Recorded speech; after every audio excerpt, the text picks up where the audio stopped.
Hey everybody, welcome to the garden. I hope you're having a great day. Shout out to the lemon and lime lovers and everybody in between. It's time for the crypto market recap. Let's hop into these charts, see what the story is and what it may be. And remember, if you're interested in any of the services I provide, please check the links in the description below for both the Patreon and Discord. Okay, so I'm going to keep this short and sweet. There's not much to update on. We're relatively in the same place we've been in the last 2 weeks. But, that in of itself does give us some inkling of what we can expect going forward, at least what's most probable. So we'll go over that lightly. I'll lightly go over, Avalanche, Ethereum, Solana, Link, and Cardano, as well as Bitcoin, as we are long. If you're in the group in the Discord, you're in the Patreon group, we are long these positions. So I'll go over them lightly. I'm going to focus on Bitcoin, but generally all these coins are painting a similar structure. And I'll go over that with Bitcoin generally to what we can look to expect in the near future. So, with Bitcoin, you have a lot of bearish sentiment, flying around all these social medias and major influencers. Not many bullish cases going around, which I find kind of interesting. In this sort of scenario where you have price being, squeezed and just really holding a tight range for a significant period of time. In this case, about 2 weeks almost. That's really a good piece of evidence that we're likely going to go the other direction of what the general population is expecting. Okay, because if you look at the influencers and the social medias, a lot of the retail and a lot of the leaders in that space are pretty bearish, so they're seeing definitely more downside, which of course is definitely possible. You can't say it's not. It's all probabilities. But in this instance, it's more likely, as I've been saying for the past couple weeks, we're likely to go higher. Okay, because when you're having a interaction in price like this, so we have a major drop from a macro bearish structure, this big bear flag here, we fall into major support, and as we've been here for almost 2 weeks, we've had a really tight range here, right? So what that tells me is we're looking to get the fuel to attempt a move to the upside. Okay, again, this is going to be an attempt. We've had an attempt here. Okay, we had an attempt here, and there's been no follow through. And it looks like we're likely going to get another attempt. We'll see if there will be follow through this time. And of course, nothing's changed with my first, my first targets being 33 to 34K around this zone here. All right, so we'll see if we can finally get that push higher. And the reason why that push higher is going to likely happen is because the majority of people, the dumb money in this case, really are eyeing more downside. All right, that's what they're eyeing, and they're also finding any move down in this range as evidence of there being more downside coming, not understanding that none of this has confirmed any direction. Okay, so this is where experienced traders, at least specifically swing traders, know if they're not in a position to not be in a position until they start seeing evidence that it's likely going to go in a certain direction. And as an experienced swing trader myself, if I wasn't in a trade right now, I would be looking going long, mainly because I like that it's holding this major support level for a very significant amount of time, even in this tight range. And I also like that the sentiment of the majority of people is bearish. So I find it to be very fortuitous to probably be long here rather than short. And again, if it does break down, we have a key level to watch for it to break down and know that, okay, the thesis of it going up is very unlikely right now. If we lose this bottom wick here, okay, which I marked, it's at 26,500, we'll say. So if we have a confirmation under that level on Bitcoin, then look for more downside going towards, 24,000, 25,000, and maybe lower. Okay, so the R&R, the risk reward here is very nice. It's very nice. You can see a clear move to the upside being very probable, and then if it goes the other way, you have a clean area to exit, because it's very unlikely, if that level breaks, to go higher. Okay, so still long. If you're in the group, you're along with me. What have I always preached?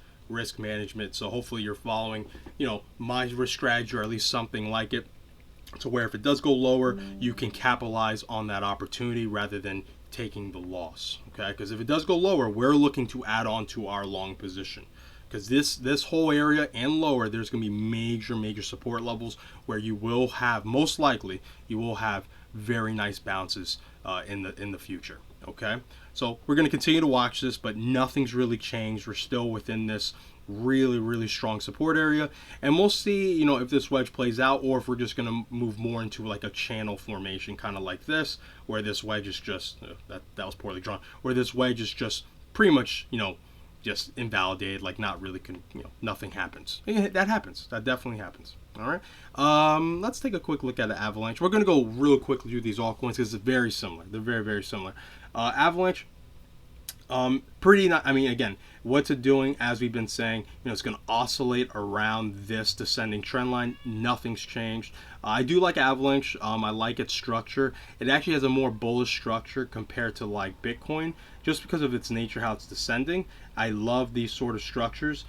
They tend to break out bullish, and they tend to break out pretty hard, which gives me a lot more evidence that we probably will see quickly $40 and then maybe $50. Okay, so this will ride and die with Bitcoin though. So even though this structure is bullish in a vacuum, if Bitcoin breaks lower, this structure will break lower. Okay, but if Bitcoin, you know, holds here as it is or goes higher, the probabilities, of course, Avalanche will break higher. Okay, that's just how this crypto stuff works. That's why you have a lot of these lull times where nothing feels like it's happening, because Bitcoin goes into that.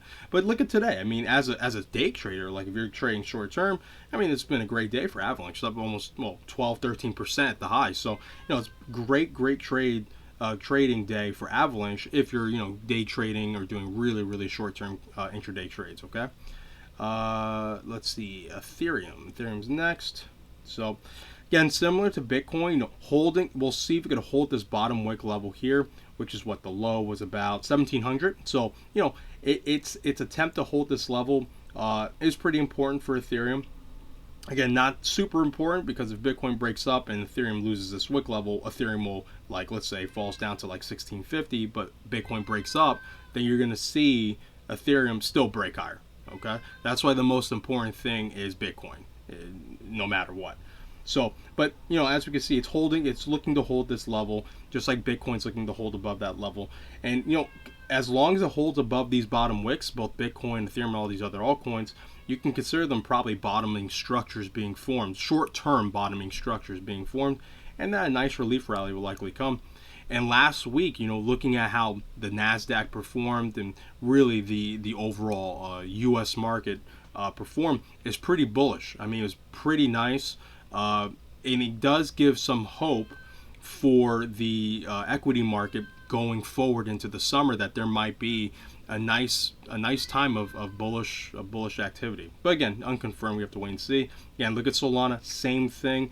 Going to see if it can hold the structure, hold that bottom wick. If it can, then we're likely going to see some more upside. And Solana is in a much cleaner wedge sort of pattern. So, you know, use this extended trend line down here as the top of the wedge, and then you have this, you know, the horizontal support level at $38.10 as the bottom.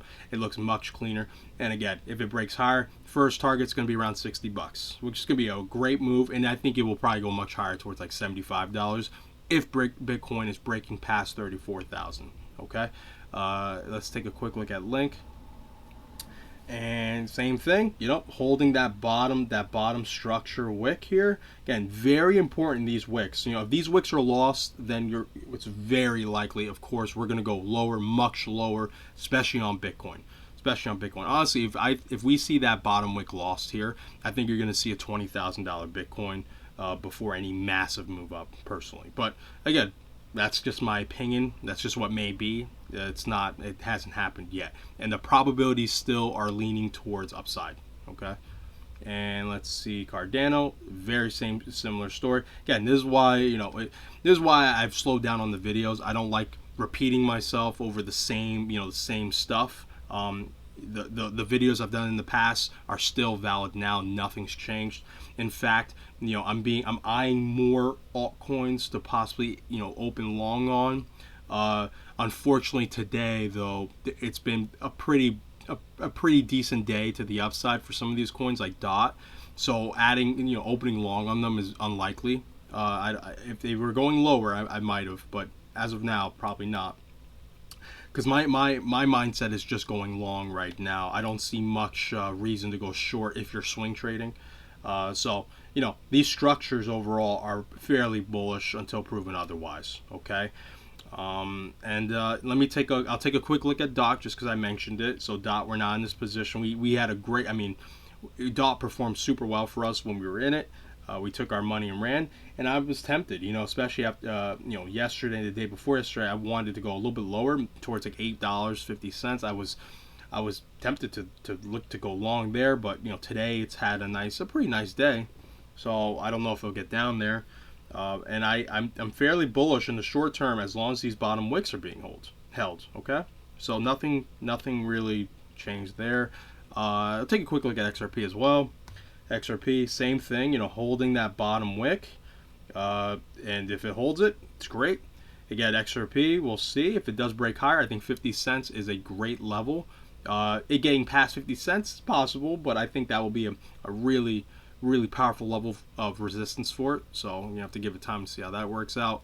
And let's take a quick look at Tron, because that's one of the few coins that actually has a different structure. So Tron, overall, fairly bullish compared to the rest of the market, that's for sure. And now it's fighting under this resistance level here, this massive triangle it's in, and in my opinion, it's looking to make a bullish consolidation here. All right, so if it does succeed in that, where it does a bullish consolidation like a flag pattern, then you're probably going to get a breakout. And I think Tron, I've mentioned this in the Discord, and I've also mentioned this in the private channel on the Discord, if you remember my expectations of Tron. That's one of the reasons why we took a position in it. Not officially, it was more like I'm just sharing what I was doing personally. It's not a swing position, it's more of a long-term position play where I plan to hold it for a year, maybe more, depending on how the weekly chart plays out. But Tron, again, is doing something very similar to what Luna did, so I don't have aspirations for it to survive in the long term. But going into the short midterm, 6 months to a year and a half, I do see it probably doing something ridiculous before the scheme breaks and hell comes for it, just like Luna. But or it might just go down to zero now. Who knows? I put it again, not financial advice. Just throw away money and we'll see what happens with Tron. Might be fun, might not be. But either way, the overall structure right now is pretty bullish. It's really fighting this resistance level. As you can see, started up here at its, I think its all-time high, or at least most recent high. Then had a nice kiss here, failed off of it, and look at all the time it took before it could get back there.